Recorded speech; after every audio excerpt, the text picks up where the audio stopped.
Praktikisht në raportimin e fundit midis orës 7 edhe 8 të mëngjesit sot, situata është si më poshtë. Në gjithë qarkun e Tiranës mësimi ka filluar rregullisht në të gjitha shkollat. Kemi në qarkun e Durrësit një ndërprerje të përkohshme në rreth 12 shkolla, më së shumti në Krujë, Suks, Katundiri, Durrës dhe në Universitetin Aleksandër Mosiu të Durrësit është ndërprerë mësimi këto 3 ditë, sepse aksesi ka qenë i vështirë, por fal bashkëpunimit në forcat e armatosura, po kthehet gjithçka në normalitet dhe janë njoftuar gjithë studentët që të hënë fillon mësimi normalisht. Në qarkun e Dibrës mësimi gjithashtu vazhdon normalisht, në qarkun e Lezhës dhe të Shkodrës është gjithçka në rregull dhe mësimi ka filluar edhe sot normalisht në të gjitha shkollat.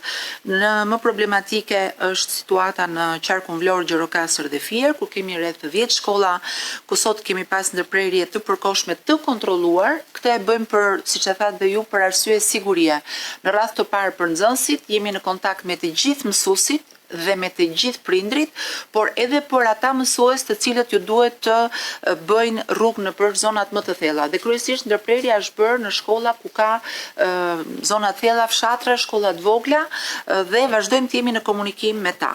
Në qarkun e Vlorës, kryesisht në Borsh, Vlorë, Novosel, Orikum, Ferras, Lushnje dhe në Fier, dhe në qarkun e Gjirokastrës në Ballaban dhe Piskov. Në pjesën tjetër mësimi vazhdon normalisht.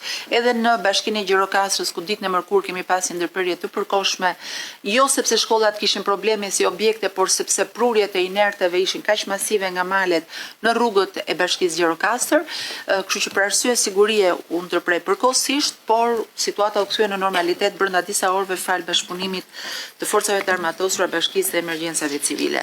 Thashë në Lezhë dhe Shkodër gjithçka vazhdon normalisht, në qarkun Korç, Berat dhe Elbasan janë rreth 32 shkolla në Skrapar, Kolonjë, Librazh, Gramsh, Pogrades, Labinot Mal, të gjitha këto në zonat malore të thella dhe në shkolla vartësie kryesisht që ndodhen në zonat vështira, ku për shkak të ngritjes kemi menduar që të mos rrezikojmë as mësuesët dhe as nxënësit që duhet zhvendosen.